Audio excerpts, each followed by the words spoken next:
Bonjour à tous, aujourd'hui dans cette vidéo, on va faire un problème de physique, d'électrostatique et on va s'intéresser du coup au théorème de Gauss et plus particulièrement, on va faire une petite application du théorème de Gauss. Euh, donc, on va s'occuper cette fois-ci d'une sphère chargée volumiquement, donc c'est une boule en fait, hein. Euh, Donc là, c'est-à-dire que c'est une boule remplie, hein, elle est chargée volumiquement, donc uniformément et volumiquement, hein. Et donc on note ρ, sa densité volumique de charge. Et donc la question est de calculer, de déterminer le champ électrique E au point M, donc point M, enfin un point quelconque de l'espace que je note M. Et pour ce faire, on va distinguer deux cas. Donc, on va distinguer le cas où M est dans notre sphère, et, enfin dans notre boule en gros, et, euh, et l'autre cas où notre point M est à l'extérieur de notre sphère. Donc pour ce faire, j'ai mis sur le schéma, sur mon schéma, j'ai mis le point M ici, à cet endroit-là, mais il pourrait être n'importe où, hein, voilà. Et j'ai associé à ce point M une base locale, donc c'est un repère sphérique, puisqu'on est au travail donc, avec une sphère, donc c'est plus simple de travailler en repère sphérique que cartésien ou cylindrique. Et, euh, et donc voilà, j'ai représenté les trois vecteurs unitaires de la base. Ils sont bien sûr orthonormés, une base orthonormée directe. Euh, et donc, pour attaquer un problème d'électrostatique ou de magnétostatique, il y a deux choses à faire impérativement avant chaque exercice, c'est les symétries, déterminer les symétries et les invariances de notre problème, puisqu'en fait, les symétries vont permettre de donner la direction du champ, et les invariances vont permettre de donner les variables dont va dépendre notre champ. Donc ici, bon, les symétries, c'est en gros quand on demande des symétries, c'est des plans de symétrie qu'on demande, hein. Tout plan contenant O et M.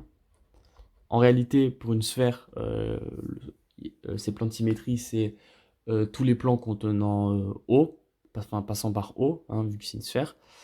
Mais vu qu'on veut le champ en point M, il faut que ça passe par O et aussi par M forcément. Donc, et ça permet de déduire quelque chose de plutôt bien pour la suite, vu qu'en effet, on a directement la direction du champ. Parce qu'on sait que le champ électrique, E, notre vecteur E, il sera contenu dans notre plan de symétrie. Enfin, dans le ou les plans de symétrie, si on n'en a qu'un. Donc, il sera contenu dans ce plan. Et le seul vecteur qui est contenu dans notre plan de symétrie ici, donc le plan qui contient OM, c'est le vecteur ER. Donc, on peut directement écrire que le champ électrique au point M sera dans la direction de ER. Et donc, déjà, ça, c'est une bonne chose. Mais on peut aussi, du coup, déterminer les variables dont lesquelles va dépendre le champ en faisant les invariances. Et donc ici, on a une invariance du coup par rotation.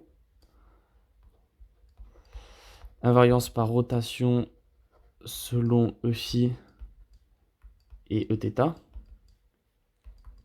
ce qui implique, ce qui implique que notre champ va dépendre que de la variable R en fait. Je m'explique.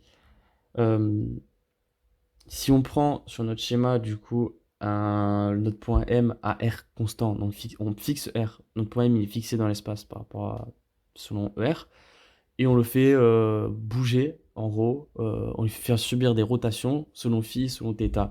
Et bien en fait, on se rend compte que le champ ne va pas varier. Il sera toujours à un R fixé, et à phi et θ variables, le champ sera toujours égal. En revanche, si on fixe θ et phi, et qu'on fait varier r, en fait, on se rend compte que le champ varie. Et donc, en fait, il y a une invariance selon phi et θ, et il y a une bon, ça se dit pas, mais il y a une variance, ça varie, euh, quand R varie. Donc en fait, invariance par rotation selon E phi et E θ. Et vu qu'on, enfin, par définition, invariance, ça veut dire que ça ne va pas varier quand on fait varier, en gros, c'est E phi, E θ. Donc ça veut dire que notre champ M, ça va tout simplement dépendre que de la variable R. Et du coup, selon ER, parce qu'on l'a dit avant. Parce que M là, en fait, c'est R θ phi. C'est notre M est repéré par ces trois variables. Sur le schéma, avec les trois vecteurs unitaires, comme sur le schéma là-haut. Bref. Donc, on a trouvé une expression du champ. On sait donc, enfin, on sait donc, selon quelle direction il est. On sait aussi de quelle variable il dépend. Donc, la direction ER, il dépend de R. Donc, c'est-à-dire qu'à la fin, dans notre résultat final, quand on aura le champ électrique E égale quelque chose, il n'y aura que de la dépendance en R. Ça ne dépendra plus, ça ne dépendra pas en tout cas de la variable phi et de la variable θ. Ça ne dépendra que de R. Parce que les invariances nous disent ça en fait. Une fois qu'on a fait ça, on énonce du coup le théorème de Gauss, donc qui nous dit que le flux à travers une surface fermée, c'est égal à ça, et qui lui-même est égal à la charge intérieure divisée par une constante epsilon 0. Bon, à chaque fois je le dis, mais ds, on peut aussi le noter comme ça dépend comment vous le notez, hein, mais c'est pareil. Et donc, une fois qu'on a énoncé le théorème de Gauss, il faut choisir du coup une surface de Gauss appropriée. Et pour choisir une surface de Gauss appropriée, en fait, il faut respecter faut pas respecter, il faut faire en sorte que la normale à cette surface, donc le vecteur n ici là, donc le vecteur normal à la surface, soit collinaire, parallèle à notre champ électrique. Et on a vu qu'avec les symétries, notre champ était selon ER, ça veut dire qu'il faut prendre une surface dont la normale, donc il faut que n en gros soit égale à ER. Et la seule surface qui nous vient en tête et qui est la plus évidente, en fait, c'est simplement de prendre une sphère. De prendre une sphère de centre O, donc O, l'origine du repère, et de rayon petit r. Ça, c'est moi qui le définis petit r, vous pouvez l'appeler ce que vous voulez, mais moi je l'appelle petit r. Parce qu'en fait, la normale à une sphère, c'est une composante radiale en fait. Le champ électrique, pour une sphère, le champ électrique sera radial et la normale à une sphère, c'est radial, c'est selon ER. Donc, en fait, notre vecteur n là, il sera égal à ER.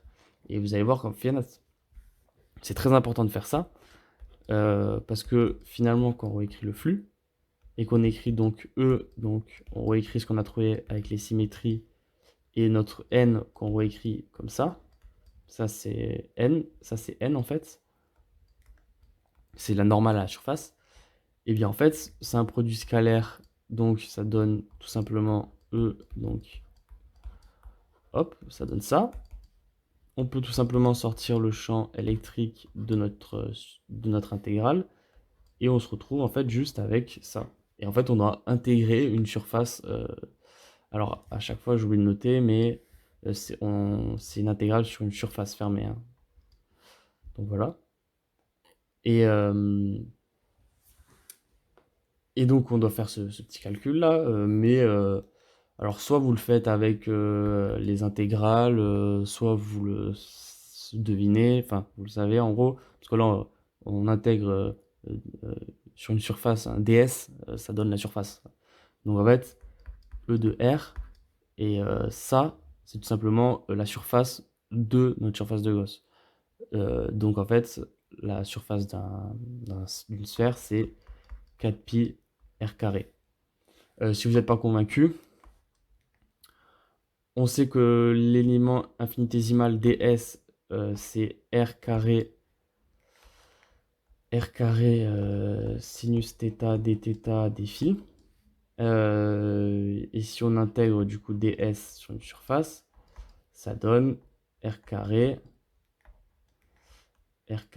donc de 0 à 2π dφ, et 0 à π de sinus θ dθ, et ça donne 4π r carré, parce que ça donne 4π.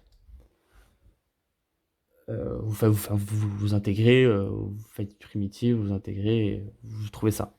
Donc, on a trouvé que le fluide est égal à E 4πr carré. Et maintenant, comme j'ai dit au début de l'énoncé, on doit distinguer deux cas. On a deux cas distingués. Le premier cas, c'est quand le M est à l'extérieur de notre surface. Donc, c'est-à-dire que M est à l'extérieur. C'est-à-dire qu'on va prendre, si on veut le champ électrique à l'extérieur de notre sphère, on doit prendre notre surface de Gauss, donc plus grande que notre sphère. Notre surface de Gauss, elle a un rayon de R, et notre sphère, elle a un rayon de A. Donc on prend R supérieur à A. Donc dans ce cas-là, on a que phi, c'était égal du coup à E de R 4π R carré. Mais on sait aussi que c'est égal à la charge intérieure divisé par epsilon 0. Eh bien, il ne manque plus qu'à déterminer ce que c'est la charge intérieure, donc Q int là. Et en fait, Q int, c'est tout simplement donc ρ, notre charge, notre densité volumique de charge, fois le volume. Alors vous pourrez aussi voir des choses comme ça, mais intégrer un volume sur un volume, ça donne le volume tout simplement. Moi j'écris directement que c'est égal à ρV, mais c'est toujours pareil. Si vous ne savez pas, vous écrivez ρ, l'intégrale sur un volume dV, et vous décomposez avec l'élément infinitésimal de volumique, donc r carré, sinus θ, dθ, dφ, dr. Vous faites les trois intégrales et vous retombez sur le même résultat. Donc ρV, eh bien, le volume pour notre charge intérieure, c'est quoi? La charge intérieure qui est dans notre surface de Gauss. Donc en fait, notre surface de Gauss, alors en fait, si on remonte sur le schéma, ça voudrait, là on est dans le cas où en fait notre surface de Gauss est à l'extérieur. Donc là je la dessine en rouge, donc elle est ici. Donc là, j'ai bugué à la fin, c'est pas très grave. Et en fait, donc ça c'est N. Et on veut les charges intérieures, donc les charges intérieures à cette surface. Et les charges intérieures, c'est quoi? C'est notre sphère. C'est le volume de notre sphère. Donc, c'est ρ fois le volume de la sphère. Donc, ρ fois le volume. Et le volume donc, de notre sphère d'étude, c'est tout simplement ρ fois, et le volume, c'est 4 tiers de pi a cube. Parce que notre sphère d'étude, elle a un rayon A. Faut pas mettre R ici. Parce que c'est la charge intérieure. Faut pas confondre. Quand on calcule le flux, le ds, c'est le ds de notre surface de Gauss, mais quand on fait la charge intérieure, c'est la charge intérieure de notre distribution de charge, donc du problème étudié. Très bien, on a trouvé Q intérieur. Maintenant, toujours pareil, si vous n'êtes pas convaincu, faites sous forme intégrale, vous allez retrouver exactement ça. Et bien maintenant, on peut tout simplement réécrire tout ce qu'on a trouvé. Qint, du coup, c'est ρ de 4 tiers pi a cube sur epsilon 0. Et donc là, ça donne E de R qui est égal. Du coup, les 4 pi se simplifient. Et ça donne du coup ρ a cube sur 3 epsilon r carré. Si je me trompe pas, R carré va là. 3 il descend, oui c'est ça. Donc on trouve ρ a cube sur 3 epsilon r carré. Donc on voit bien qu'en fait on trouve le R et le R ici là, ça dépend que de R et pas des autres variables. Bon et bien ça on peut aussi le réécrire sous cette forme. on peut même y mettre M. Et du coup, c'est égal à rho A cube sur 3R carré epsilon 0 ER. Et donc, on a déterminé le champ à l'extérieur de notre sphère d'étude. Très bien, premier cas fait. Et maintenant, il y a le deuxième cas à faire. Et le deuxième cas, c'est quand on prend notre surface de Gauss, du coup, à l'intérieur. Donc, ça veut dire que le R, notre rayon de notre surface de Gauss, est inférieur à A. C'est bien ça. Donc, toujours pareil, notre flux est égal à ER de 4pi R carré. C'est aussi égal à la charge intérieure divisée par epsilon 0. Donc, toujours pareil, on cherche Qint, qui est égal à ρ fois le volume. Et là, du coup, si je remonte au schéma, là, maintenant, on a notre surface de Gauss que je dessine en orange qui est à l'intérieur. Donc, qui est ici. Ça pourrait être plus grand, plus petit, mais c'est à l'intérieur. Et donc, ce qu'on veut, là, c'est les charges intérieures compris dans donc, ce volume-ci. Et donc, les charges qu'il y a compris dans ce volume, en fait, c'est, là, cette fois-ci, ça va être le volume donc, de notre surface de Gauss. Donc, ça va être ρ fois 4 tiers de pi, et là, r cube. Parce que là, on veut toutes les charges intérieures comprises dans la sphère orange. Et cette sphère orange, c'est notre surface de Gauss. Et le rayon de notre surface de Gauss, c'est R.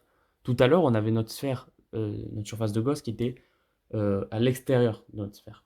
Donc forcément, toutes les charges intérieures, c'était notre sphère d'étude en elle-même. Donc c'était la sphère de rayon A. Mais là, on prend une surface de Gauss qui est plus petite que notre sphère d'étude. Donc ça veut dire que on veut toutes les charges intérieures comprises dans ça. Et les charges intérieures comprises dans ça, c'est les charges qui sont comprises dans la sphère. Et la sphère, elle est de rayon R, parce que c'est notre surface de Gauss. Donc, finalement, on a ça. Et eh bien, comme on a fait juste au-dessus, on peut dire que du coup, E de R, c'était égal E de R 4 pi R carré, qui est égal à ρ de 4 tiers pi R cube, divisé par epsilon 0. Et finalement, on obtient ça, on obtient ρ sur ρr sur epsilon 0. Sur 3 epsilon 0. Si je ne fais pas d'erreur. Oui, c'est ça. Et donc, simplement, on peut réécrire que E de M, c'est égal à ρ R 3 epsilon 0 ER. Et voilà, on a fini. On vient de calculer le champ électrique à l'intérieur de notre sphère. Juste avant, on l'a fait pour l'extérieur. Et donc voilà, on a résolu le problème. Donc, je répète rapidement. Étude des symétries et invariances primordiales, énoncé du théorème de Gauss, choix judicieux de notre surface de Gauss. Donc pour que la normale à cette surface soit collinaire à notre champ électrique. Distinguer les deux cas, faire bien attention à la charge intérieure, donc déterminer correctement la charge intérieure, et ensuite faire les simplifications correctement, et voilà, on trouve directement, enfin on obtient les résultats que l'on voulait au début. Voilà, je vous remercie.